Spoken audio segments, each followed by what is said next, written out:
ஓம் சாந்தி. 8/7/2017.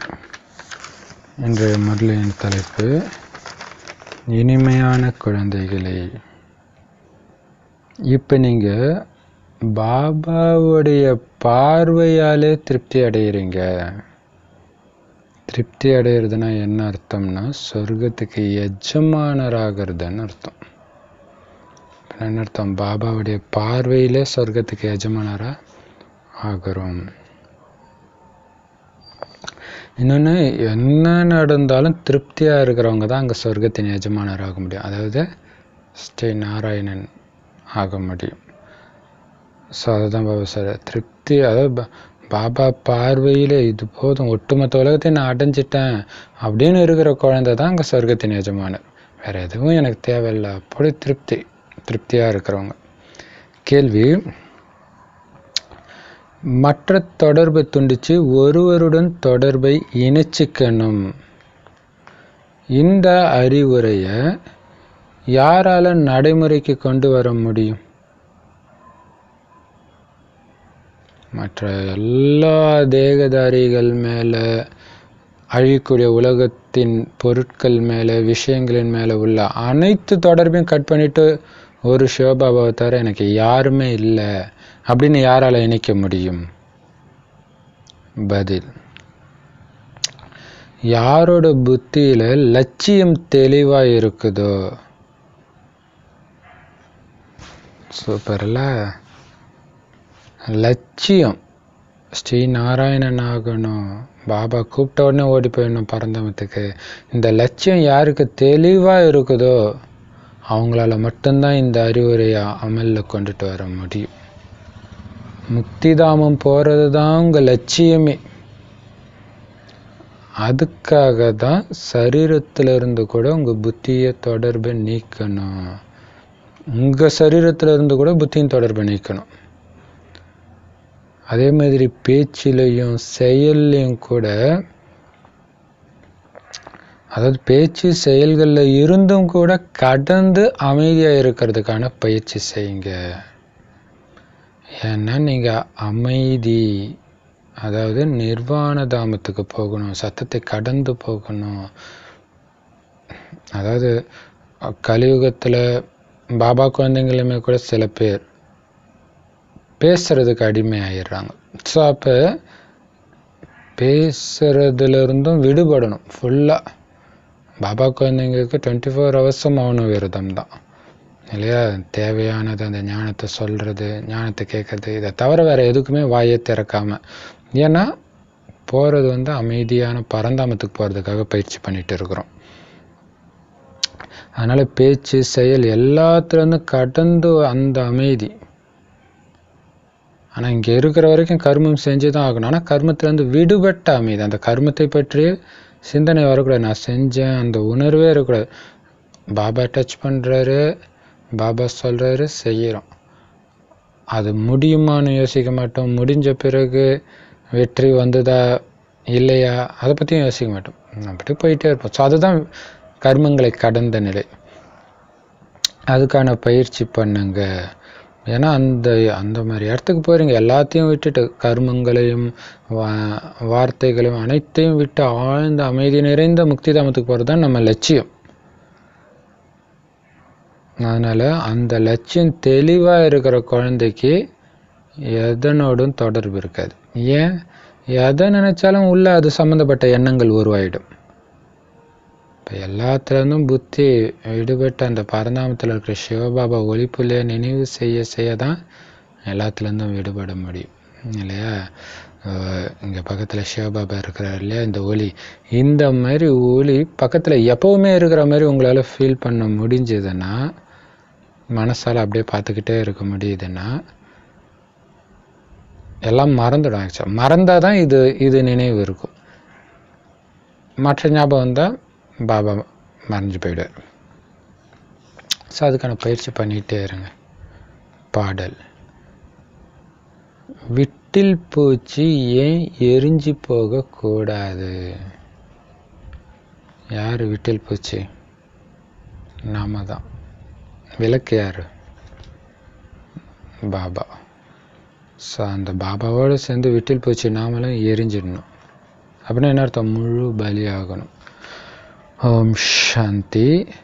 நாம் யார் பார்வைக்கு எதிரில் உட்கார்ந்துட்டு இருக்கிறோம்?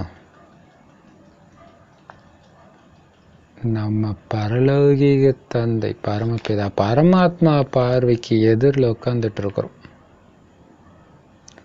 இந்த பாபாவுக்கு எதிராக வர்றதன் மூலமா 21 பிறவிக்கான சொர்க்கத்தின் ஆஸ்தியை அடையிறோம். இந்த மாதிரி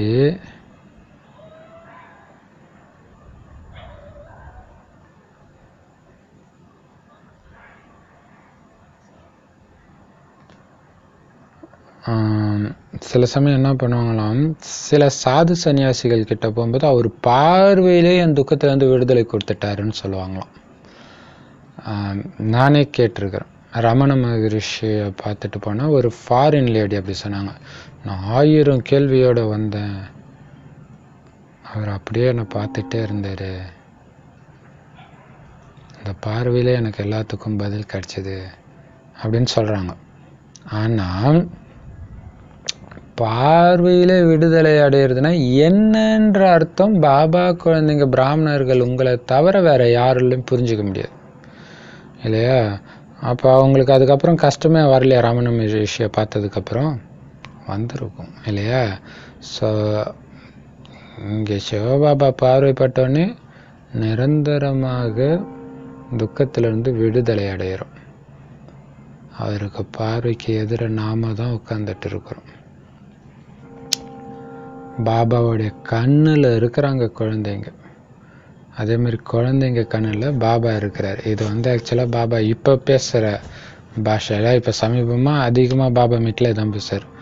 என் இதயத்தில் யார், என் கண்ணில் யார், உங்கள் கண்ணில் யார், அதே மாதிரி சொல்கிறார், உங்கள் கண்ணில் பாபா இருக்கார், பாபா கண்ணில் நீங்கள் இருக்கிறீங்க.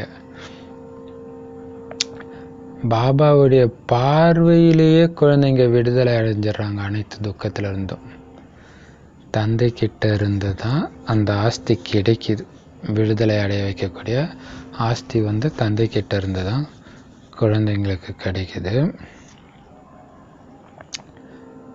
நீங்க எல்லையற்ற குழந்தைங்க, பார்வைக்கு எதிரிலே உட்கார்ந்துட்டு இருக்கிறீங்க.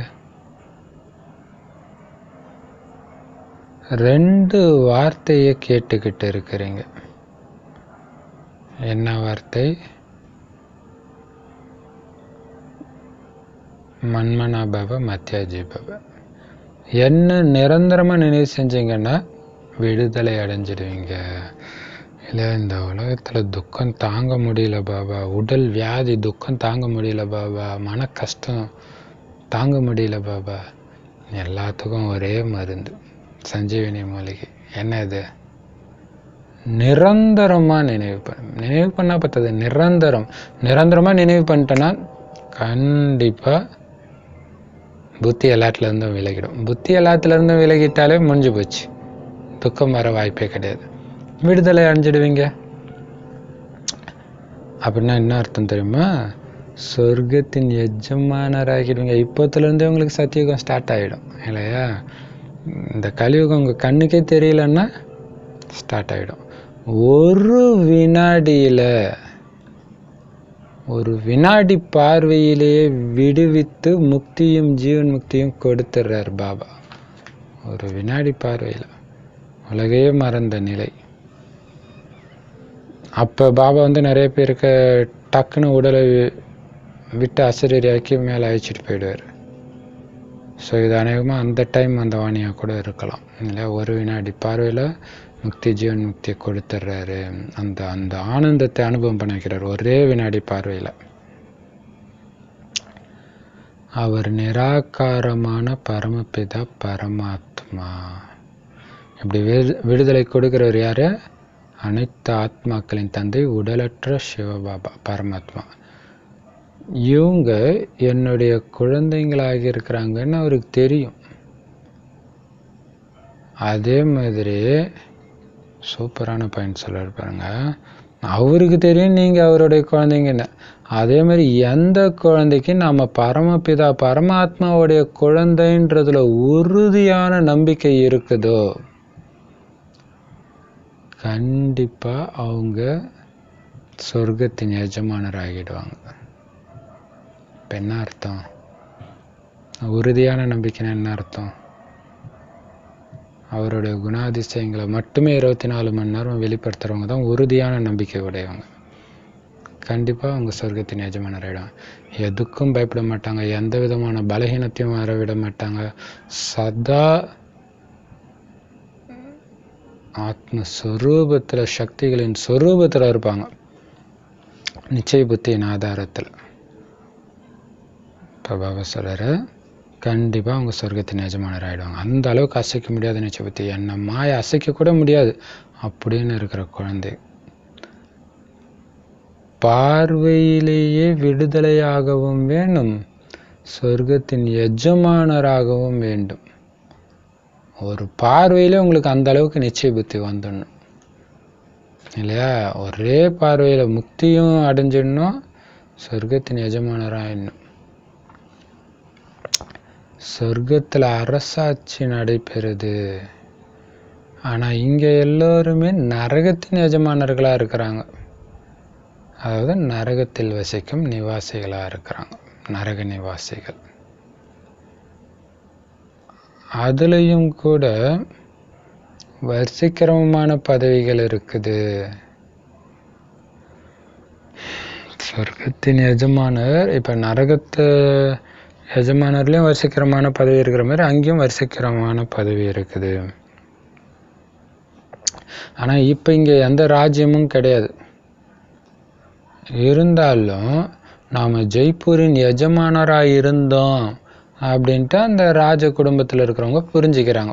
அந்த பரம்பரையில் வந்தவங்க அவங்களுடைய பாட்டம் முப்பாட்டம் ராஜா இருந்ததுனால நாங்கள் இருந்தோம் அப்படின்னு புரிஞ்சுக்கிறாங்க. ஜெய்ப்பூரின் மகாராஜா பாட்டியாலாவின் மகாராஜா அப்படின்னு எழுதக்கூட செய்கிறாங்க. சொல்லவும் முடியுது இல்லையா? அவங்க தானும் உயிரோடு வாழ்கிறார்கள். ஓ, இது அந்த ராஜாவாக இருந்தவங்களே, ஏன்னா 69 வந்த வாணி தானே. ஸோ அந்த ராஜாக்கள் இருந்தாங்க இல்லையா? இந்தியாவை ஒன்றா அவங்க கிட்ட இருந்து வாங்கிட்டாங்க. பட் அவங்களுக்கு தெரியும் நான் இங்கே ராஜ்யம், அப்போ அந்த போதை இருக்கும் இல்லையா? நான் இதுவாக இருந்தேன். ஸோ எழுதும்போதே நான் ஜெய்ப்பூர் ராஜா அப்படின்னு எழுதுறாங்க. ஜெய்ப்பூர், பட்டியாலா, அவங்க இன்னும் உயிரோடவும் இருக்கிறாங்க, அவங்களுடைய வம்சமும் வாழுது. இருந்தாலும் இப்போ அவங்களும் கூட பிரஜைகளில் ஒருத்தர் ஆகிட்டாங்க இல்லையா? மனித வழி என்னாச்சு? ராஜாவையும் பிரஜையாக்கிடுச்சு. கடவுளுடைய வழின்னா பிரஜைகள் அனைவரையும் ராஜாவாக்குற வழி. மனித வழி உயர்ந்த மாதிரியே தெரியும், ஆனால் உண்மையில என்ன ஆக்கிச்சு? ராஜாக்களை பிரஜை ஆக்கிச்சு. நாம் இறைவனுடைய வழிப்படி மட்டும் நடந்து மீண்டும் தெய்வீக சுயராஜ்யத்தை ஸ்தாபனை செஞ்சுட்டு இருக்கிறோம். இதே பாரதம் தூய்மையாக இருந்துச்சு, இப்போ அழுக்காயிடுச்சு. உங்களுக்கு இப்போ 3வது கண் கிடைச்சிருக்குது இல்லையா? ஒரு பிரதர் ஜென்ரல் வீடியோ பார்த்து கேட்குறாரு, உங்கள் சென்டரில் 3வது கண் திறக்கிறது சொல்லி கொடுப்பாங்களா அப்படின்ட்டு. பாபா சொல்கிறார், உங்களுக்கு மட்டும்தான் 3வது கண்ணே கிடச்சிருக்கு, வேறு எங்கேயும் அதை சொல்லி கொடுக்க மாட்டாங்க. பிரம்மகுமாரி சென்டரில் இந்த ஞானம் தான் 3வது கண்ணை திறக்கிறது இல்லையா? ஸோ தூய்மையற்ற இந்த பாரதம் தூய்மையாக ஒரு காலத்தில் இருந்துச்சு, மீண்டும் தூய்மை ஆக போகுதுன்ற ஞானம் கிடைச்சிருச்சு. 3வது கண் கிடைச்சிருச்சு. நான் ஆத்மா, அதுவாக ஆக போகிறேன், இந்த பாரதம் தூய்மையாக போகுது. இப்போ நாம் அந்த ஒரு பரமபிதா பரமாத்மாவை மட்டும் நினைவு செய்கிறோம். ஏன்னா ஆஸ்தி அவர்கிட்ட இருந்து தான் கிடைக்குதுன்னு ஆத்மாவுக்கு தெரியும். பாபா சூப்பராக சொன்னார் இல்லையா? ஆஸ்தி கொடுக்கறது நான், மற்றவங்களோட மற்ற விஷயத்தோட உனக்கு என்ன வேலை?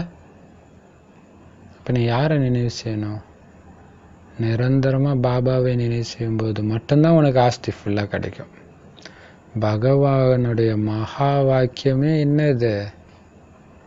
என்ன நினைவு செய், மற்ற தொடர்பு துண்டிச்சிடுங்க. ரொம்ப முக்கியம். பாபாவுடைய நினைவு எந்த அளவுக்கு முக்கியமோ அதே அளவுக்கு மற்றவர்கள் நினைவு வரவே கூடாதுங்கிறது முக்கியம். உங்களுடைய சரீரத்திலிருந்து கூட துண்டிச்சிடுங்க. அது எப்படி? நான் ஒளியாக இருக்கிறேன், பாபா நினைவு செஞ்சுட்டு இருக்கிறேன், பாபா பரந்தாமத்தில் இருக்கிறாரு, நான் ஏதோ ஒரு உடம்புக்குள்ளே இருக்கிறேன். ஆனால் அந்த உடம்பு என்ன இது கிடையாது, அந்த உடம்பு நானும் கிடையாது, தனிப்பட்டு இருக்கிறேன். என் அப்பாவை நினைவு செய்கிறேன், என் அப்பா எவ்வளோ சுதந்திரமாக இருக்கிறார், அது மாதிரி நானும் இருக்கணும் அப்படின்னு அந்த புத்தி அங்கேயே இருக்கணும். அப்போ தான் உங்கள் உடம்புல இருந்து கூட புத்தி துண்டிக்க முடியும். அசரீரி ஆகுங்க, அசரீரி ஆகுங்க. இதுதான் பகவானுடைய மகா வாக்கியம். உடலை மறந்துடுங்க. ஏன்னா முதல்ல நீங்கள் அசரீரியாக தான் வந்தீங்க. எல்லா ஆத்மாவும் மூலவாதனத்தில் அசரீரியாகத்தான் இருக்குது. அதனால தான் இங்கே சத்தம் இல்லை. பாபா சொன்னார் இல்லையா 2-3 நாள் முன்னாடி, கடிகார சத்தம் கூட குழந்தைங்களுக்கு பிடிக்காது, அமைதி பயிற்சி பண்ணிட்டு இருக்கிற குழந்தைங்களுக்கு. அதனால் ஏன் சத்தம் இல்லை? மூலவதனத்தில் ஏன் சத்தம் இல்லை? உடல் இல்லை, சத்தம் இல்லை. உடல் இருந்தால் தானே பேசும். இப்போ இங்கேயும் அந்த அமைதியை அனுபவம் பண்ணால் உடலை மறங்க, ஒளியாக உங்களை உணருங்க, நினையுங்க, அசரீரி பயிற்சியில் இருங்க. அந்த சத்தத்தை கடந்த உலகன்றதுனால தான் அது பேர் நிர்வாண தாமம். வான் சத்தம், நிர்வான் சத்தத்திலிருந்து விடுபட்ட உலகம். சூக்ஷ்ம வதனத்தில் சைகை பாஷை தான் இருக்குது. பேச்சு, சைகை, அமைதி, 3 உலகம் இல்லையா? பேச்சு உள்ள உலகம் எது? இதுதான் ஸ்தூல உலகம். சைகை உள்ள உலகம் சூக்ஷ்ம உலகம். வெறும் அமைதி, நிசப்தம், எந்த விதமான அசைவும் கிடையாது, சிந்தனை கூட கிடையாது. அதுதான் மூலவதனம். இதுக்கு முன்னாடி சத்தமே இல்லாமல் வெறும் ஜாடை மாடையா மட்டும் நடிக்கிற சைகை நாடகம் இருந்துச்சு. இப்போ பேசும் படம் ஆகிடுச்சு இல்லையா? வெறும் சார்லி சாப்ளின் படம்லாம் அப்படி தான் இருக்கும் இல்லையா? சவுண்டு எதுவுமே இருக்காது. ஆனால் இப்போ பேச ஆரம்பிச்சிட்டாங்க. பேசுறது இல்லாமல் மியூசிக் ஆடுறது என்னென்னமோ வந்துடுச்சு. இப்போ குழந்தைகளாகிய உங்களுக்கு அமைதியில் இருக்கிறதுக்கு கற்றுத்தரப்படுகிறது. நீங்கள் உங்கள் சுய தர்மத்தில் நிலைச்சிடுங்க. அமைதியாக இருக்கிறது எப்படி? உங்களுடைய உண்மையான தர்மம் அமைதி தான். அதில் நிலைச்சிடுங்க, அமைதியாகிடுவீங்க. ஆத்மானுள்ள இருங்க. இந்த உடம்புல என்னென்ன நடித்தேன், உண்மைன்னு நம்பிட்டேன், அது நான் கிடையாது, இந்த மாதிரி ஒலி தான் நான் அப்படின்னு நிலைச்சிடுங்க. எங்கே இருந்த ஒலி? நீங்கள் பரந்தாமத்தில் வசிக்கிற ஒலி. அதனால் அந்த பரந்தாம வீட்டை நினைவு செய்யுங்க. பேசுகிறத விட்டுடணும் இல்லையா? நமக்கு மகா சத்ரு பேச்சு தான். பேசுகிறத விட்டுடணும். முணுமுணுக்க கூட கூடாது. அது என்ன தெரியுமா, அப்படி கூட பேசக்கூடாதுண்டு. எவ்வளோ பெரிய விஷயம் பா! இப்போ எப்படி இருக்கும்? அதுதான் பவர். முணுமுணுக்க கூட கூடாது. உள்ளத்தில் ராம் ராம்னு சொல்கிறாங்க பார்த்தீங்களா? அதை கூட விட்டுடுங்க குழந்தைகளேன்றார். அது கூட உங்களுக்கு வேண்டாம். நீங்கள் சத்தங்களை கடந்து போகணும். இங்கே இருந்துக்கிட்டு பேச்சு மற்றும் சைகையை கடந்து போகணும். நாம் முக்தி தாமம் போகணுங்கிற இந்த லட்சியம் உங்கள் புத்தியில் தெளிவாக இருக்குது.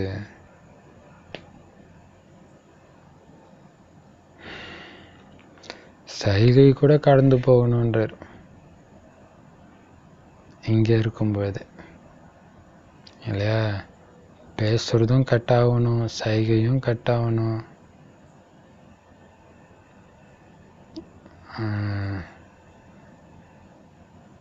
ஒரு யோகா சொல்லிக் கொடுக்குற ஒரு ஃபேமஸான ஒருத்தர், அவர் யோகா சொல்லிக் கொடுக்குற அமைதியாக அதுக்காக கண்ணை மூடுங்க, இப்படி பண்ணுங்க அப்படி பண்ணுங்கன்னு அமைதியாக சொல்கிறார். எல்லாம் கண்ணை மூடிட்டு பண்ணிட்டு இருக்கிறாங்க. இப்போ சைகையில் அவருடைய அசிஸ்டண்ட்டு யாரோ அப்படி கோபமாக இப்படி கூப்பிட்றாரு. சைகை தான், பட் ஆனால் குணத்தை வெளிப்படுத்துது இல்லையா. அதான் அவசரம். அதையும் கடந்துடுங்க, அதையும் கடந்து நமக்கு மௌன விரதம் ரொம்ப ரொம்ப முக்கியம் இல்லையா. ஆனால் நம்ம லட்சியமே இதுதான், முக்தி தாமம் போகணும். தெளிவாக இருக்குல்ல. இப்போ எதுவும் வேண்டாம். இப்போ அந்த அமைதியில் ஏகாந்தத்தில் இருங்க, ஏகாந்தத்தில் போய் நினைவு செய்யுங்கன்னு சொல்லிகிட்டே இருக்கிறார் பாபா இல்லையா. பாபா குடும்பத்தை தான் பார்த்துக்க சொன்னார். குடும்பத்தில் உள்ளவங்க டிவி பார்க்குறாங்க, நானும் உட்காந்து பார்க்குறேன்னு தப்பாக அர்த்தம் எடுத்துக்கூடாது. குடும்பத்தை விட்டு போகக்கூடாதுன்னாரு. ஆனால் அதுக்காக சத்தம் போடுற இடத்துல உட்காந்துட்டு இருக்கணும்னு அவசியம் இல்லை. அங்கேயே கொஞ்சம் தனியாக அமைதியாக இருக்கிற இடம் ஏதாவது இருக்கும், கண்டிப்பாக அந்த இடத்துக்கு போயிடுங்க. அங்கே போய் யோகத்தில் முழுங்க. ஏன்னா அப்போ தான் சக்தி கிடைக்கும். பாபா சொல்கிறாரு, எல்லா ஆத்மாவுமே முதல்ல அமைதியான உலகத்துக்குத்தான் போகும். பிறகுதான் அவங்கவுங்க பாகத்தை நடிக்கிறதுக்கு பூமிக்கு வரும். தேவதா தர்மத்தினருடைய நடிப்பே தனிப்பட்டது. அதே மாதிரி இஸ்லாமிய புத்த மதத்துடைய நடிப்பு அதுவும் தனிப்பட்டது, வெவ்வேறு மாதிரி இருக்கும், ஒரே மாதிரி இருக்காது. ஸோ நம்ம புத்தியில் இந்த விஷயம் இருக்குது. முழு ஞானமும் பாபா கிட்ட இருக்கிறதுனால முழு ஞானத்தையும் குழந்தைங்களுக்கு சொல்லிடுறாரு. அதனால தான் கள்ளங்கபடமற்ற தந்தை. எதையுமே தனக்குன்னு வச்சுக்கல, தனக்கு சமமாக. அதுதான் பாருங்க, அவர் பிளான் பண்ணிட்டு வந்து பேசலன்றார். அப்போ பாருங்க, அந்த நேரம் என்ன வருதோ அப்படியே பேசிகிட்டே இருக்கிறார். இதை சொல்லாமல் இதை சொன்னால் குழந்தைங்க தான் அப்படி இருக்கிறார்.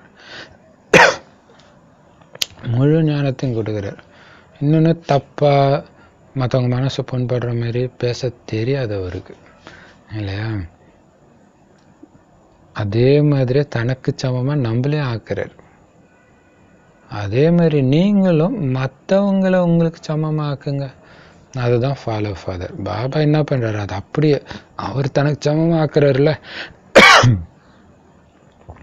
எல்லாத்துலேருந்தும் விடுபட்டு அசரியா. அதே மாதிரி நீங்களும் மற்றவங்களை ஆக்குங்க. அதாவது ஞானி மற்றும் யோகி ஆகுங்க. இந்த ஞானம் நிறைந்த நிலை இருந்தால் அமைதியாக இருப்பீங்க, யோகத்தில் மூழ்கி இருந்தாலும் அமைதியாக இருப்பீங்க. என்ன ஞானம் என்கிட்ட இருக்குதோ அதை நான் உங்ககிட்ட கொடுக்குறேன். ஆத்மா தான் அதை கிரகிக்குது. வருஷக்கிரமமான முயற்சியின்படி ஞானம் நிறைந்தவர்களாக ஆகிறாங்க. சிலர் முழுமையாக ஞானம் நிறைஞ்சவராகிறாங்க, சிலர் குறைவான முயற்சி செய்கிறதுனால அந்த அளவுக்கு ஞானம் நிறைந்தவராக ஆகிறது கிடையாது.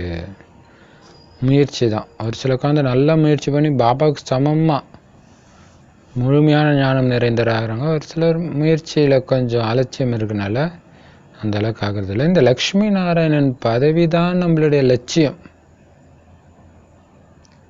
அந்த ஞானம் நிறைந்தவராக இருக்கிறீங்க. நாம் எங்கேருந்து வந்தோம், இப்போ எங்கே போகணும், நம்ம லட்சியம் என்ன, இந்த சிருஷ்டி சக்கரம் எப்படி சுற்றுது, எல்லாமே உங்களுக்கு தான் தெரியும்.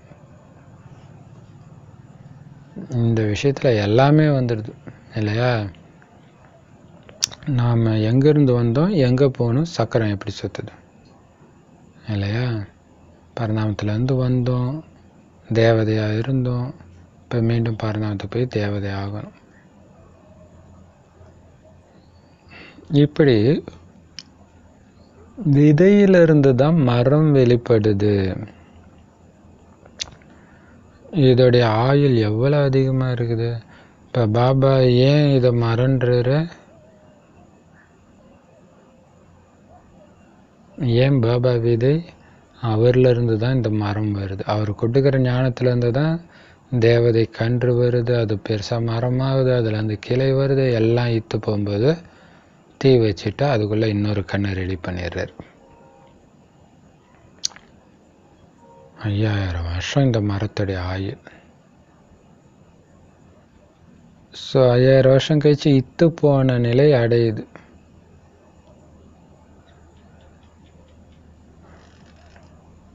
பாபா அப்போ இருக்கும்போது சென்டர் பக்கத்தில் மரம் இருந்திருக்கும் போல இருக்குது.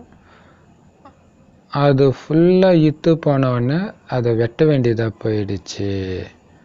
அதே மாதிரி தான் இதுவும். ஆலமரத்துடைய உதாரணம் இருக்குது இல்லையா? ஆலமரம்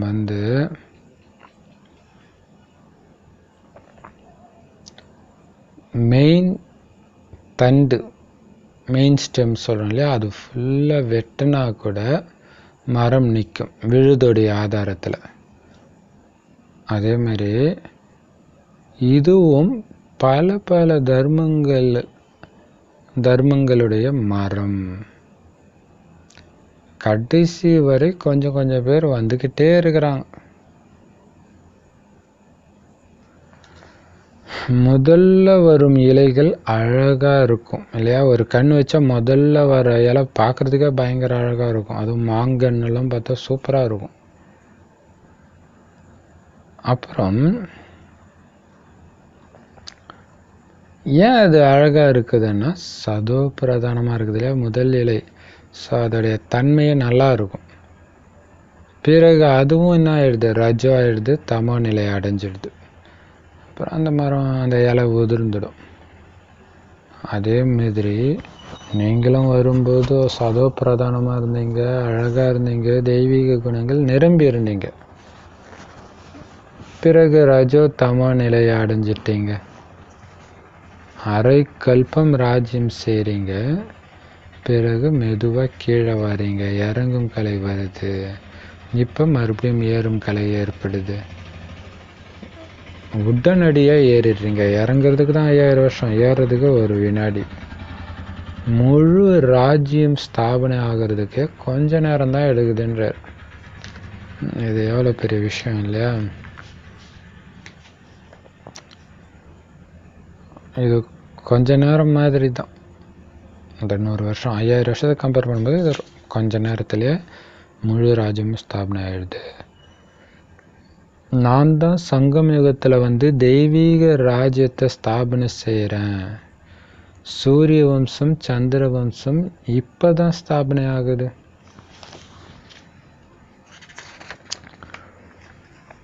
இவங்க தான் பிறகு புது உலகமான அமரலோகத்தில் தன்னுடைய அரசாட்சி செய்கிறாங்க.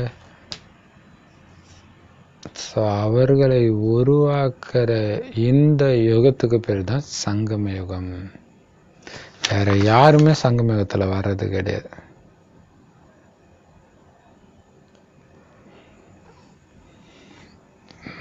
இப்போதான் ஸ்தாபனை ஆயிட்டு இருக்கு தெய்வீக ராஜ்யம். இந்த சங்கம யுகத்தில் ஒரு தந்தை மட்டும்தான் வரார்.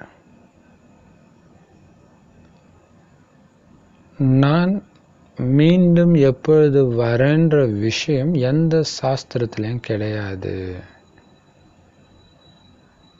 இது யாருக்கும் தெரிஞ்சிருக்க முடியாது, தெரிஞ்சிருக்க வாய்ப்பே கிடையாது. அதனால தான் உங்களுக்கு புரிய வைக்கிறது அவ்வளோ கஷ்டமாக இருக்குது இல்லையா? குழந்தைகளாக உங்களுக்கு மட்டுமே தெரிஞ்ச பரம ரகசியம் இது.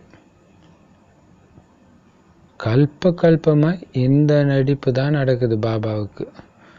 முழு மரமும் பழசான பிறகு சங்கமயுகத்தில் அந்த மரத்துடைய அஸ்திவாரத்தை போடுறாரு பாபா. இந்த உலகமே அழுக்கான உலகம் குழந்தை. சத்தியுகம்தான் தூய்மையான பாவன உலகம். பத்தித்தமானவர்களாகிய, அதாவது அழுக்காகிய எங்களை பாவனமாக்குங்க, பாவனமாக்குங்க. துக்கத்தில் துடிச்சு இருக்கிற எங்களை துக்கத்திலேருந்து விடுவீங்கன்னு பாடுறாங்க. இப்போ எல்லாருமே பாவனமாகிட்டு இருக்கிறாங்க, தூய்மை ஆகிட்டு இருக்கிறாங்க. பிறகு எப்போ வருவாங்களோ அப்போ பாவனமாகவே இருப்பாங்க.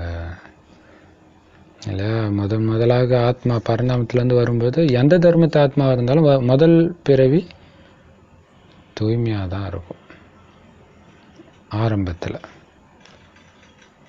ஆனால் எல்லாரும் ஒரே டைமில் வர மாட்டாங்க. எப்படி மரத்தில் எல்லா இலையும் ஒரே டைமில் வராதோ அதேமாரி இது இங்கேயும் கொஞ்சம் கொஞ்சமாக தான் வருவாங்க. பாபா எவ்வளோ சூப்பராக புரிய வைக்கிறாரு.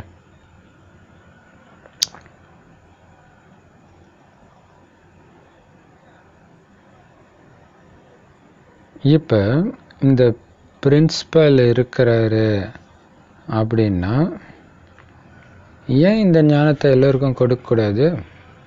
இப்போ எல்லோரும் உலகத்தின் வரலாறு பூகோளம் என்ன, இது எப்படி திரும்ப நடக்குது அப்படின்னு தெரிஞ்சுக்குவாங்களே. Super point. ஆக்சுவலாக 2 நாள் முன்னாடி பாபா சொன்னார் இல்லையா, பிரின்சிபால் கிட்ட சொல்லுங்கள், டீச்சருங்கிட்டையும் புரிய வைங்கன்ட்டு. அப்போ பிரின்சிபால் எதுக்கு ஸ்கூலுக்கு பிரின்சிபால்? அந்த ஞானத்தை கொடுக்கறதுக்கு, கல்வி அறிவு கொடுக்க தான் இருக்கிறாரு. எந்த பாட புஸ்தகத்திலும் இல்லாத கல்வி அறிவு, எல்லாத்துக்கும் ஆதாரமாக இருக்கக்கூடிய கல்வி இந்த உலகத்தின் சரித்திரம் பூகோளம். அதை ஏன் கொடுக்கக்கூடாது? குழந்தைங்களுக்கு எல்லோருக்கும் கொடுக்கக்கூடாது? இது சூப்பரான விஷயம் இல்லையா? ஏன்னா கடவுள் ஒருத்தர் தான் அப்படின்னு யாருக்குமே தெரியல.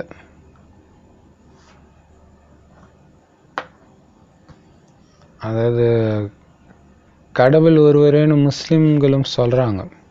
ஆனால் அது யார் இல்லையா? இப்போ மற்ற மதத்துடைய கடவுளை ஏளனம் பேசுகிறாங்க அப்படின்னா இந்த 3 பேரும் ஒருத்தரை தான் வெவ்வேறு பேரில் கூப்பிடுறோன்ற விஷயம் தெரியாமல் தான் இருக்கிறாங்க. படைப்பாளர் வேற யாருமே கிடையாது. ஸோ படைப்பவர் தான் கடவுள், அது அவர் மட்டும்தான். அதேமாரி மேலே எந்த உலகமும் கிடையாது இல்லையா? மேலே சொர்க்கம், கீழே பாதாள லோகன்றாங்களே, அப்படி கீழேயும் கிடையாது, மேலே எந்த உலகமும் கிடையாது. ஆகாயம், பாதாளம்னு என்னென்னலாம் சொல்கிறாங்களோ அது எல்லாமே பொய் தான். நட்சத்திரங்களுக்கு மேலே கூட உலகம் இருக்குதுன்னு நினைக்கிறாங்க. ஆனால் அங்கே ஒன்றும் யாருடைய ராஜ்யமும் கிடையாது இல்லையா? அங்கே போய் சூப்பரான விஷயம் சொன்னார் இல்லையா, நான் பரந்தாமத்தில் இருக்கிறேன், பரந்தாமத்துடைய எல்லை எவ்வளோ தூரம் இருக்குதுன்னு போய் பார்க்கணுன்ற எண்ணம் எனக்கு வராதுன்றார். அது பார்க்கறதுனால என்ன லாபம் இருக்குதுன்ட்டு. அதே மாதிரி தான் இங்கேயும் சொல்கிறாரு,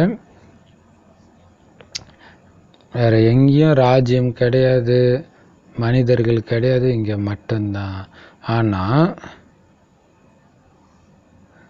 பாபா டீச்சராகி இந்த ஞானத்தை கொடுக்குறாரு இல்லையா, யார் அவர்கிட்ட படிக்கிற நல்ல மாணவனாக இருக்கிறாங்களோ அவங்க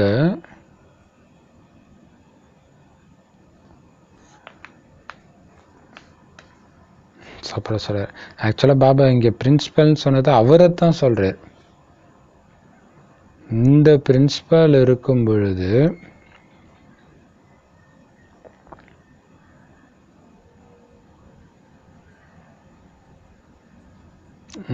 இந்த பிரின்சிபல் இருக்கிறாருன்னா ஏன் இந்த ஞானத்தை எல்லோருக்கும் கொடுக்கக்கூடாதுன்றாரு. அதேமாதிரி இங்கே சொல்கிறாரு, நல்ல மாணவர்கள்கிட்ட, பாபா குழந்தைங்கிட்ட சொல்கிறாரு, சேவாதாரி குழந்தைங்கிட்ட, இந்த வரலாறு புவியியலில் எல்லோருக்கும் புரிய வச்சிடுங்க, அரசாங்கத்தை கூட அணுகுங்க. இல்லையா? இது ரொம்ப முக்கியமான விஷயம் இல்லையா? அரசாங்கத்துக்கே தெரியப்படுத்தணும். ஏன்னா இது உண்மை. பெரிய பெரிய அதிகாரிகளுக்கு புரிய வச்சிடுங்க, அவங்களுக்கும் இது தெரியணும். ஆனால் சத்தியுகத்தில் ஆதி சனாதன தேவி தேவதா தர்மத்துடைய ராஜ்யம் நடந்துச்சு. அவங்க இந்த ராஜ்யத்தை எப்படி பிராப்தியா அடைஞ்சாங்க அப்படின்னு மிகுந்த யுக்தியோட புரிய வைக்கணும். தேவதைகள் மற்றும் அசுரர்களுடைய யுத்தம் நடந்துச்சு. பிறகு தேவதைகள் வெற்றி அடைஞ்சாங்கன்னு சாஸ்திரங்களை காட்டியிருக்கிறாங்க. மகாபாரத யுத்தம் என்பது ஒன்று மட்டும்தான் நடக்குது. அதற்கு பிறகு எந்த யுத்தமும் நடைபெறவே இல்லை. இல்லை, அது சூப்பர். அப்படின்னா என்ன அர்த்தம்? மகாபாரதம் தான் உலகத்தின் கடைசி யுத்தம். அதுக்கு மேலே எதுவும் நடக்காது. ஏன்னா அதுக்குள்ளே உலகம் அழிஞ்சிடும். அதற்கு பிறகு எந்த யுத்தமும் நடைபெறவே இல்லை. பள்ளிகளில் குழந்தைகளுக்கு இந்த ஞானத்தை கொடுங்கன்னு தந்து சொல்கிறார் இல்லையா? வரலாறுல சொல்கிறாங்கல்ல, முகமது கஜினி போர் எடுத்தது, படை எடுத்தது, என்னென்னமோ சொல்கிறாங்கல்ல. ஸோ உலகத்தின் மிகப்பெரிய போரை பற்றி புரிய வைங்க.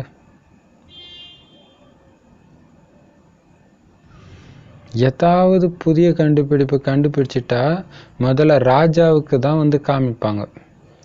பிறகு அவர் மூலமாக அது மக்களுக்கு சென்றடையுது.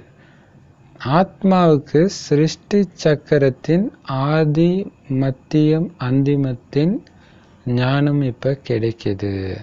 அதன் மூலமா 21 பிறவிக்கு சக்கரவர்த்தி ராஜாவாகிறீங்க. உங்களுக்கு கூட சரி பாபா சொல்றாரு, கவர்மெண்ட்டையும் அப்ரோச் பண்ணாங்க. இந்த ஞானத்தை புரிய வைங்க, பெரிய பெரிய அதிகாரிகளுக்கு புரிய வைங்க. தேவதை தர்மத்தின் ராஜ்யம் நடந்துச்சு. ஆனால் அவங்களுக்கு எப்படி இந்த ராஜ்யம் கிடைச்சதுன்னு யுக்தியாக புரிய வைங்கன்றார். பாபா அடிக்கடி சொல்லியிருக்கார் இல்லையா, எப்படி கிடைச்சது அந்த ராஜ்யம். ஸோ இப்போ ஜென்ரல் வீடியோ கூட நம்ம போட்டிருக்கோம் இல்லையா, பெருமாளுக்கு யார் அந்த செல்வத்தை கொடுத்தார். ஸோ அதை வந்து யுக்தியாக புரிய வைங்க, புரிய வைக்கணும். எப்படி தேவதைகள் இங்கே இருந்தாங்க, ஆனால் தேவதைகளுக்கு அது எப்படி கிடைச்சது? ஏன்னா அதுக்கு முன்னாடி தேவதைகள் கிடையாது. இப்போ வெள்ளைக்காரங்க வந்தாங்கன்னா வெள்ளைக்காரங்க இங்கே இருந்தவங்கள அடித்து சண்டை போட்டு ஜெயிச்சிட்டாங்க. அதுக்கு முன்னாடி இருந்தவங்க கிட்ட இருந்து ராஜ்யத்தை வாங்கிட்டாங்க.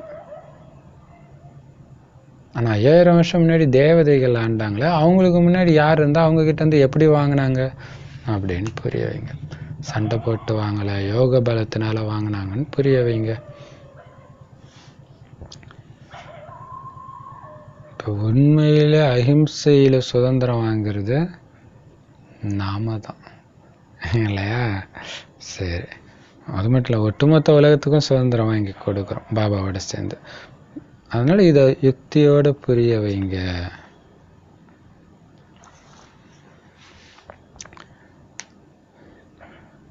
ஆனால் வேதங்களில் என்ன பண்ணிட்டாங்க, தேவதைகளுக்கும் அசுரர்களுக்கும் சண்டை நடந்து தேவதைகள் வெற்றி பெற்றதை தப்பாக எழுதிட்டாங்க. ஆனால் நீங்கள் சொல்லுங்கள், மகாபாரத யுத்தம் ஒரே தடவை தான் நடக்குது, அதுக்கப்புறம் எந்த யுத்தமும் கிடையாது. ஆனால் அவங்க என்ன பண்ணுவாங்க, அடிக்கடி யுத்தம் நடந்துகிட்டே இருக்கும் தேவதைகளுக்கும் அசுரர்களுக்குன்ற மாதிரி காட்டிட்டாங்க. பாபா சொல்றாரு, அப்படிலாம் எதுவும் நடக்கலை. ஸ்கூல்லேயும் இந்த ஞானத்தை கொடுங்க. புதுசாக கண்டுபிடிச்சா ராஜாவுக்கு கொடுக்குறாங்க. ராஜா வந்து அரசியலில் இருக்கிறதுனால அதன் மூலமாக பிரபலமாகுது இல்லையா? அதே மாதிரி நீங்களும் அரசாங்கத்துக்கிட்ட இதை சொன்னீங்கன்னா, அவங்கள யாராவது ஏற்றுக்கிட்டாங்கன்னா அவங்க மூலமாக இது ரொம்ப அதிவேகமாக பரவும். ஏன்னா நமக்கு தான் இந்த சிருஷ்டியோடைய ஆரம்பத்துலேருந்து கடைசி வரை உள்ள உண்மையான ஞானம் தெரியும். 21 பிறவிக்கு இதன் மூலமாகவே சக்கரவர்த்தி ராஜாவாக ஆகிறோம். ஸோ அந்த மாதிரி ரகசியத்தை, சிதம்பர ரகசியத்தை உங்களுக்குள்ளே வச்சுக்கலாமா? புரிய வைங்க. அவங்க கும்பகர்ண உறக்கத்தில் இருப்பாங்க, அவ்வளோ சீக்கிரம் ஏந்திரிக்க மாட்டாங்க. ஆனால் கொடுக்க வேண்டியது நம்மளோட கடமை. பவசரர், உங்களை நிறைய பேருக்கு எழுத படிக்க தெரியாமல் இருக்கலாம், பரவாயில்ல, ரொம்ப நல்லதுன்றார். எழுத படிக்க தெரியலன்னா குழந்தை, நீ ரொம்ப கொடுத்து வச்சவ, ஏன்னா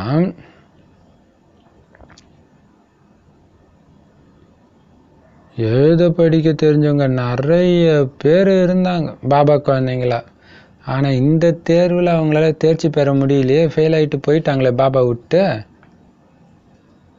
அப்போ அந்த படிப்பு வரம் கிடையாது, சாபம். அதனாலே இதில் பாஸ் ஆக முடியல.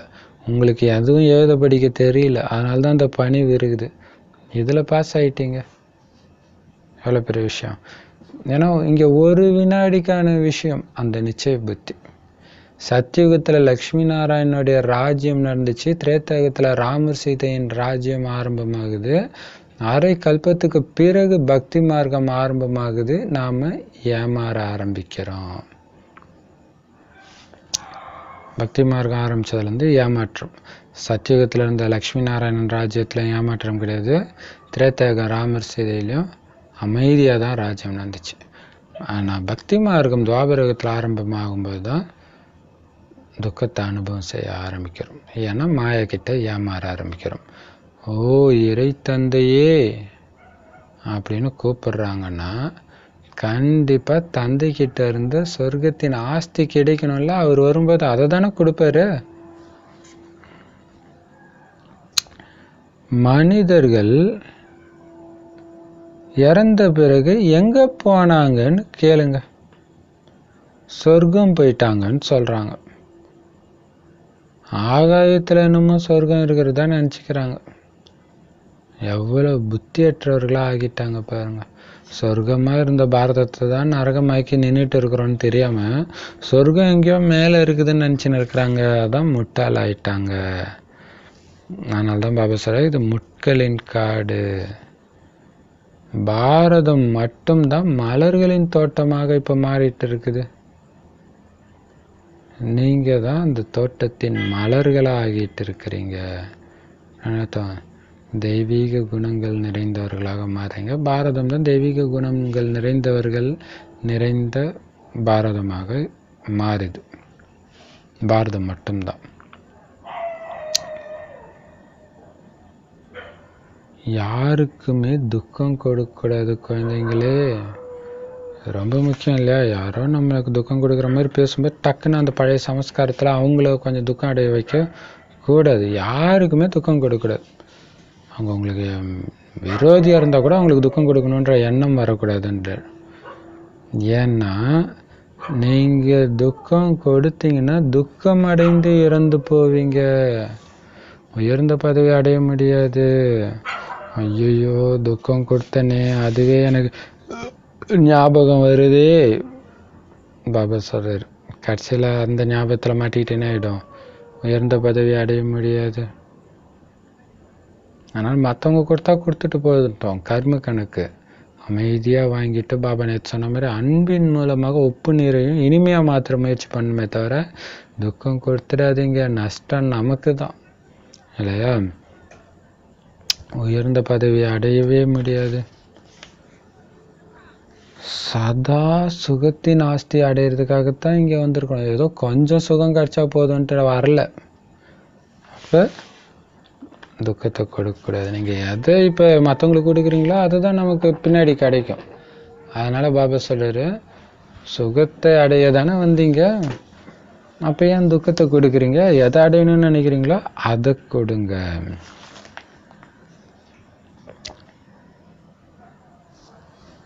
ஏன்னா நீங்கள் பிராமணர்கள், எல்லோரையும் விட உயர்ந்தவர்கள் பிராமணர்கள்னு புகழறாங்கல்ல. நீங்கள் போய் அவங்களோட சூத்திரர்களோட போட்டி போட்டு துக்கம் கொடுத்துட்டு இருக்கிறீங்க. பிராமணர்களை உயர்ந்தது காரணமே துக்கம் கொடுக்குறவங்க கிட்ட கூட அவங்க தன்மையாக இனிமையாக பழகுவாங்கன்றதுனால தான். அதனால தான் இந்த பிராமணர்களுடைய அடையாளமாக உச்சி குடுமி வச்சிருக்கிறாங்க. அந்த உச்சி குடுமியின் பிராமணர்கள்னா அவங்களே உருவாக்கிய அந்த தந்தை யாரு? அவங்களுக்கு ஜென்மம் கொடுத்த தந்தை யாரு? சரீரமற்ற, அதாவது நிராகார சிவன். அவர் நமக்கு அப்பா. பிரஜாபிதா பிரம்மாவும் அப்பா தான், ஆனா சாக்காரமான அப்பா.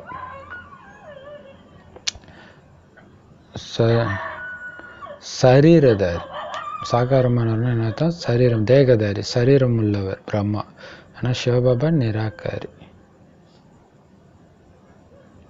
இப்போ சிவபாபாவுடைய அடையாளமாக என்ன வைக்கிறது?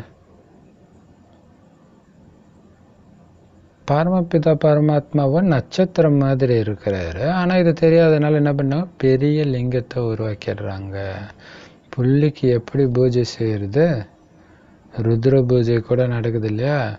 ருத்ரன் சிவனை பெருசாக உருவாக்குறாங்க, சாலிகிராமங்களை சின்ன சின்னதாக உருவாக்குறாங்க. இரு புருவங்களுக்கு மத்தியில் நட்சத்திரம் மாதிரி இருக்குதுன்னு சொல்கிறாங்க. ஆத்மாவின் காட்சி கிடைக்குது எப்போ ஆகாயத்தில் நட்சத்திரம் பல துண்டுகளாக உடையுதோ அப்போ அனைத்துமே வெண்மையாகி விடுகிறது.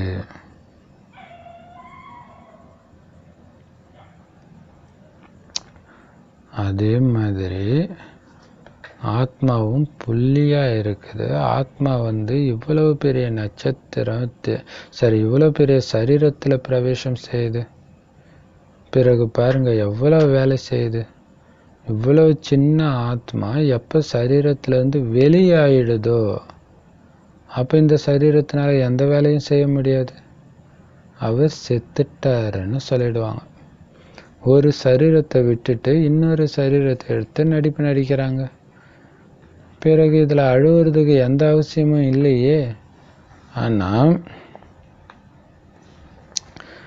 எப்போ நாடகத்தை தெரிஞ்சுக்குவாங்களோ அப்போ தான் இந்த மாதிரி சொல்லுவாங்க. நாம் இந்த பழைய சரீரத்தை விட்டுட்டு நம்மளுடைய நிர்வாண தாமத்துக்கு போயிடுவோன்ற ஞானம் உங்களுக்கு இருக்குது. இந்த ஞானம் கூட உங்களுக்கு இங்கே தான் இருக்கும், சத்தியுகத்தில் இருக்காது. பிறகு பெரிய பெரிய பள்ளி கல்லூரிகளுக்கு சென்று பெரியவர்களுக்கும் இந்த ஞானத்தை கொடுங்க. பாரதத்தில் சூரிய வம்சம் சந்திர வம்சத்தினருடைய ராஜ்யம் இருந்துச்சு, ஆனால் இப்போ இல்லை. பிறகு கண்டிப்பாக வரும். இது அனாதியான உலக நாடகம்.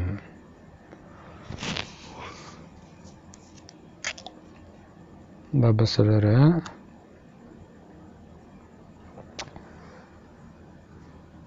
பாபா சிவன் தந்தை, பிரம்மாவும் தந்தை. சரீரமற்ற தந்தை சிவபாபா, சரீரமுள்ள தந்தை பிரம்மாவுடைய உடலில் இந்த ஞானத்தை சொல்கிறார்.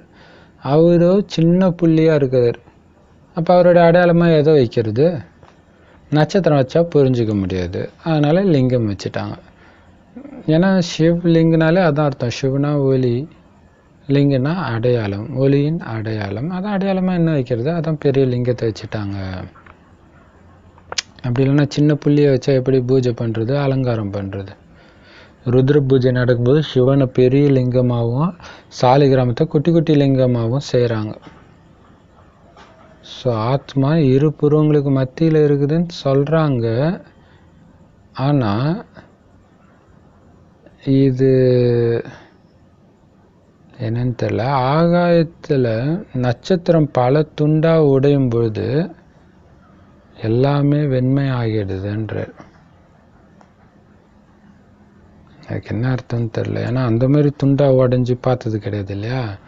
ஒருவேளை விநாச டைமில் அப்படி ஆகுமா என்னன்னு தெரில. சரி, அதே மாதிரி பாபா சொல்கிற ஆத்மா புள்ளியாக தான் இருக்குது. ஆனால் இவ்வளோ பெரிய சரீரத்தில் பிரவேசித்த உடனே எவ்வளோ வேலை செய்யுது பாருங்கள். சரீரத்துலேருந்து போனோடனே அந்த சரீரம் எந்த வேலையும் செய்ய முடியாது, செத்துட்டாருன்னு சொல்லிடுறாங்க. ஆனால் பாபா சொல்கிறாரு, அது இந்த ஆத்மா அந்த உடம்பை வச்சு வேலை செய்ய முடியலன்னு வேறு உடம்பு எடுத்துடுச்சு, அதுக்கு எதுக்கு அழுவுறீங்க? ஸோ இந்த ஞானம் தெரியாத காரணத்தினால அழுகுறாங்க. ஆனால் நமக்கு தான் தெரியும், இந்த பழைய சரீரத்தை விட்டு நேராக எங்கே போக போகிறோம்? நிர்வாண தாமம், அமைதியான உலகம். ஸோ அமைதியான உலகத்துக்கு அமைதியாகவே போயிடலாமே. எதுக்கு அழுது புரண்டு உடம்பை விட மாட்டேன்னு துடிச்சிட்டு போகணும் இல்லையா? ஆனால் இந்த ஞானம் சத்தியுகத்தில் வராத குழந்த. ஸோ பெரிய பெரிய ஸ்கூல் காலேஜுக்கு போய் அங்கே இருக்கிற பெரிய பெரிய பிரின்சிபல் சேர்மன் எல்லாருக்கும் இந்த ஞானத்தை கொடுங்க. சொல்லுங்க அவங்கக்கிட்ட. பாரதத்தில் சூரிய வம்சத்தின் ராஜன் தங்க புத்தியுடையவர்கள் இருந்தாங்க, சந்திர வம்சத்தினர் இருந்தாங்க. இப்போ அவங்க கிடையாது. ஆனால் அது கண்டிப்பாக வரப்போகுது. அந்த சந்திர வம்சம் சூரிய வம்சத்தில் இருந்த ஆத்மாக்கள் அவங்களுக்கு இதை புரிய வைக்கணும் இல்லையா? ஸோ அது வரப்போகுது. அந்த குணாதிசயத்தில் நிலைச்சிடுங்க. இது அனாதியான நாடகம், திரும்ப திரும்ப சுற்றிக்கிட்டே இருக்குது. ஸோ கண்டிப்பாக இந்த ஞானம் குழந்தைங்க கிட்ட இருக்கணும் இல்லையா? நான் தேவதையாக இருந்தேன், இப்போ இல்லை, மீண்டும் ஆக போகிறேன் அப்படிங்கிற ஞானம் இருந்துக்கிட்டே இருக்கணும். ஏன்னா இதை வச்சு தான் நீங்கள் சொல்ல போகிறீங்க. இந்த ஞானம் இருக்கிறதுனால பாரதம் சொர்க்கமாகுது. ஆனால் இப்போ அந்த ஞானம் இல்லை, அதனால தான் பாரதம் ஏழ்மையாக இருக்குது. ஸோ இது எவ்வளோ பெரிய விஷயம். நான் நாராயணனா இருந்தனா அப்படின்னு நினைச்சாலே பாரதத்தில் செல்வம், அனைத்து விதமான செல்வமும் குவிய ஆரம்பிச்சிடும். ஆனால் அதை மறந்ததுனால என்னாச்சு, பாரதம் ஏழை ஆயிடுச்சு. பிறகு இந்த ஞானத்தின் மூலம் பாரதத்தை சொர்க்கமாக்குற குழந்தைங்க கூட இந்த ஞானத்தை பெற்று சொர்க்கத்துக்கு தகுதியானவர்களாக ஏன் ஆகக்கூடாது? ஞானத்தின் மூலமாக பாரதத்தையே சொர்க்கமாக்குறாருன்னா நாமளும் ஏன் அந்த ஞானத்தை எடுத்து சொர்க்கத்தில் தகுதியானவர்களா, சொர்க்கத்துக்கு வர்றதுக்கு தகுதியானவர்களா ஆகக்கூடாது? ஏன் ஆகக்கூடாது? எப்படி சூப்பராக சொல்லி என்கரேஜ் பண்ணுறாரு. யாருக்கிட்டே சொல்ல குழந்தை, உங்ககிட்ட சொல்ல நீங்களும் ஆகுங்க, மற்றவங்களையும் விட்டுடாதீங்க, எல்லோரையும் ஆக்குங்க. அப்படின்னு அர்த்தம். பாபாவுடைய செய்தி கொடுக்காம யாரும் இருந்துடாதீங்க. ஸோ சேவை இப்படி பண்ணுங்க அப்படி பண்ணுங்க நிறைய யுக்தி பாபா கொடுக்குறாரு. ஆனால் செய்ய வேண்டியது குழந்தைங்க தானே. பாபா வெளியில் போக முடியாது, போக மாட்டார். ஸோ நீங்கள் தான் கொடுத்து பாபாட்ட அழைச்சிட்டு வரணும். இது எவ்வளோ பெரிய விஷயம் இல்லையா? இனிமையிலும் இனிமையான வெகுகாலம் கழித்து கண்டெடுக்கப்பட்ட செல்லமான குழந்தைகளுக்கு தாய் தந்தை பாப்தாதாவின் அன்பு நினைவுகள் மற்றும் காலை வணக்கம். ஆன்மீக குழந்தைகளுக்கு ஆன்மீக தந்தையின் நமஸ்காரம். ஆன்மீக தாய் தந்தைக்கு ஆன்மீக குழந்தைகளின் அன்பு நினைவுகள் மற்றும் நமஸ்தே. தாரணைக்கான முக்கிய சாரம்: உங்களுடைய சுய தர்மத்தில், அதாவது அமைதியில் நிலைச்சிருந்து அமைதியின் அனுபவத்தை நீங்களும் செஞ்சு மற்றவங்களுக்கும் செய்ய வைக்கணும். ஏன்னா இப்போ சத்தங்களை கடந்து நிர்வாண தாமத்துக்கு போக வேண்டிய நேரம். அதனால் எல்லாத்துலேருந்தும் விடுபடுங்க, அனைத்து பற்றுலேருந்தும் விடுபடுங்க. ஏன்னா பற்று உங்களை சுய தர்மத்தில் நிலைக்க விடலையே. அமைதி தானே மெயின். அமைதி இழக்க வைக்கிற பற்று வேணுமா? ஸோ அதுலேருந்து விடுபடுங்க. சுகத்தை கொடுக்கும் வள்ளல் சிவபாபாவுடைய குழந்தைகள் நீங்கள். அப்போ நீங்களும் வள்ளல் குழந்தைங்க. அதனால் அனைவருக்கும் சுகத்தை கொடுத்துக்கிட்டே இருங்க. யாருக்கும் எந்த காரணத்தை கொண்டும் துக்கத்தை கொடுத்துடக்கூடாது. உண்மையான மலராகணும். அதேமாதிரி முட்களை மலராக்கக்கூடிய உண்மையான சேவை செய்யணும். அதிலே மூழ்கி கிடக்கணும். அப்போதான் நீங்கள் வள்ளல். வரதானம்: ஒவ்வொரு நாளும் முரளி அப்படிங்கிற சாதனத்தின் மூலமாக வீணானதை அழிக்கக்கூடிய மதிப்புடன் தேர்ச்சி பெறுபவர் ஆகுங்கள். சூப்பர் பாயிண்டில் காலையிலையும் சாயங்காலமும் முரளி கேட்டால் நடுவில் மாயாவே வந்தாலும் டக் டக்குன்னு வெளில வந்துடுங்க. ஆனால் இந்த பழக்கம் இருக்கணும். 2 தடவை முரளி கேட்கறது. ஸோ அதே முரளியை எடுத்து படித்தாலும் சரி, அல்லது புதுசாக 2 முரளியும் புதுசாக இருந்தாலும் சரி. அதான் பாபா சொல்றாரு, ஒவ்வொரு நாளுக்குமான முரளி உங்கள் மனசை ஃப்ரீயாக வச்சுக்கிறதுக்கான சாதனம். நீங்கள் என்றைக்கும் பயங்கரமான மாயை கேட்ட மாட்டீங்களோ அன்றைக்கி நல்லா யோசிச்சு பாருங்கள், முரளி படிச்சிருக்க மாட்டீங்க, இல்லை கேட்டிருக்க மாட்டீங்க. அதனால தான் விழுவீங்க. அதான் பாபா சொல்கிறீங்க. அதனால தான் உங்கள் மைண்டு மாட்டிக்குது. ஸோ அந்த முரளியை கேட்கும்போதே அப்படியே மைண்டு அப்படியே வெளியே வந்துடுது. வேறு எந்த நினைவும் இல்லை இல்லையா? ஸோ உங்கள் மனசு பிஸியாக இருக்குது. பிஸியாக இல்லாட்டினா தான் வீண் எண்ணம் விகார எண்ணம் வரும் இல்லையா? அதனால் பாபா சொல்கிறார், முரளியிலேருந்து ஏதாவது ஒரு கருத்தை சிந்தனை செஞ்சுக்கிட்டே இருந்தீங்க அப்படின்னா மனம் பிஸியாக இருக்கும். அதுக்கு தான் ஞானத்தை வச்சு பாயிண்ட் பண்ணுறது. இன்னைக்கு கூட ஒரு பிரதர் கேட்டார், யோகா மற்ற எண்ணங்கள் வந்துக்கிட்டே இருக்குது, அதுக்கு தான் ஞான பாயிண்ட்டை வச்சு பண்ணணும். கம்பல்சரி 1 மணி நேரத்துக்கு ஒரு தடவை ஒரு 2-3 பாயிண்ட் நீங்கள் வச்சுருக்கணும். அது திரும்ப எடுத்துகிட்டு வரணும். ஸோ அதை எடுத்துகிட்டு வரும். ஸோ அதிக பாயிண்ட் இருந்தாலும் நல்லது. 4, 5, 10, 20 இப்போ அத்தனையும் ஒரே ஒரு தடவை 1 மணி நேரத்துக்கு ஒரு தடவை தான் சொல்கிறீங்க. ஆனால் அந்த ஒரு தடவை சொல்கிறதுல மறுபடியும் மைண்டு அதில் பிஸி ஆகும்போது மனசு அப்படியே ஃப்ரீயாக இருக்குமா. வீணானது தானாகவே அழிஞ்சிடுமா இல்லையா? அந்த வீண் விஷயங்கள் முளைச்சி வரும்போதே மனசுக்குள்ளே போயிட்டா தான் அதோடைய வேலையை காட்டும். நீங்கள் மைண்டு ஃப்ரீயாக விடாமல் பிஸியாக ஞான சிந்தனை பண்ணிகிட்டு இருக்கீங்க, அப்பயும் அந்த கருத்து வீணான எண்ணம் வரும்பொழுது நான் இதை யோசிக்கிறேன்ட்டு இதை யோசிச்சுட்டு இருக்கோன்னா அதுவே மனசை எண்ணம் சொல் செயலால் செய்கிற சேவையில் பிஸியாக வச்சுக்கோங்க. வீணான எண்ணங்கள் வரவே முடியாத அளவுக்கு. சூப்பரான பாயிண்டில் இதில் இதுதான், எண்ணம் சொல் செயலால் சேவை செஞ்சுக்கிட்டே இருக்கணும். ஏதோ ஒன்றுத்தினால சேவை இருந்துக்கிட்டே இருக்கணும். ஸோ அந்தளவுக்கு பிஸியாக வச்சுக்கிட்டிங்கன்னா தான் இறுதி தேர்வில் மதிப்போடு உங்களால் பாஸ் ஆக முடியும். ஒருவேளை வீணான எண்ணங்கள் எழற பழக்கம் இருந்துச்சுன்னா தக்க சமயத்தில் ஏமாற்றத்தை அடைஞ்சிடுவீங்க.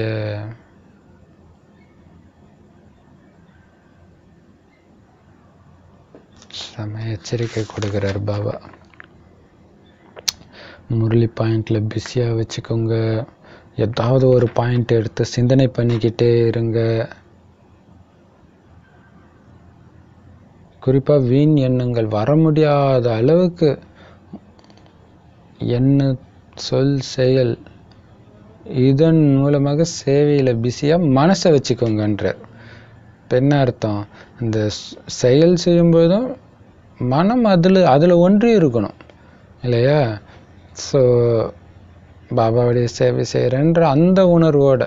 ஸோ அப்படி நீங்கள் மனசை பிஸியாக வச்சுக்கிட்டீங்கன்னா தான் இறுதி தேர்வில் ஃபுல் மார்க்கில் பாஸ் ஆக முடியும். இன்னொன்று, ஏன்னா வீண் எண்ணம் தானாகவே அழிஞ்சிடும். எப்போவுமே பிஸியாக, அதுதான் இன்று போய் நாளை வான் பிள்ளையார் சொன்னது இல்லையா? பாபா சொல்கிறாரு,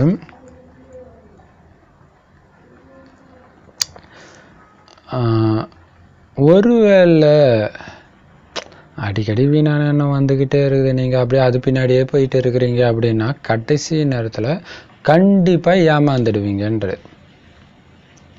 எவ்வளோ பெரிய விஷயம் இது! யுத்த மைதானத்தில் தூங்குற மாதிரி, கும்பகர்ணன் யுத்த மைதானத்தில் தூங்குறத பார்க்கும்போது நமக்கு சிரிப்பாக இருக்கும். ஆனால் அது நாம தான் இல்லையா? அலட்சியம்ன்ற தூக்கம் அந்த மனசை ஞான சிந்தனையில் வைக்கிறதுல கவனம் கொடுக்காதனால என்ன ஆகும்னா அதுவே பழக்கமாகிடும். அந்த வீண் எண்ணம் வருது, கொஞ்ச நேரம் அதிலேயே சுற்றிட்டு இருக்குன்னா அதுவே பழக்கமாகும்போது கண்டிப்பாக அது வந்துடும். ஏமாந்துடுவீங்கன்றார். பெரிய அளவில் ஏமாந்துடுவீங்க. எவ்வளோ பெரிய விஷயம்! இப்போ டெஸ்ட் பேப்பர்லாம் நமக்கு ஞாபகப்படுத்துது, இருக்கிறியா, பொசிஷனில் இருக்கிறியா, இந்த உலகத்துலேருந்து விடுபட்டு இருக்கிறியா அப்படின்னு செக் பண்ணுது. ஸோ அப்படி இருந்துட்டால் தப்பிச்சோம். அப்படி இல்லை, அடிக்கடி வீண் எண்ணம் விகார எண்ணத்தில் மாட்டினீங்கன்னா கடைசியிலையும் விழுந்துடுவீங்கன்றது. அதனால் முரளி ரொம்ப முக்கியம் இல்லையா? அப்படியே முரளி கிடைக்காத, சென்டருக்கு போக முடியாத ஏதோ ஒரு சூழ்நிலை வந்தாலும் பழைய முரளியாவது எடுத்து கேட்கணும், இல்லைன்னா மாட்டிக்கும். ஸ்லோகன்: திட்டத்தை நடைமுறையில் கொண்டுட்டு வர்றதுக்காக பாலகன் மற்றும் எஜமானன் என்பதில் சமநிலை இருக்கணும்.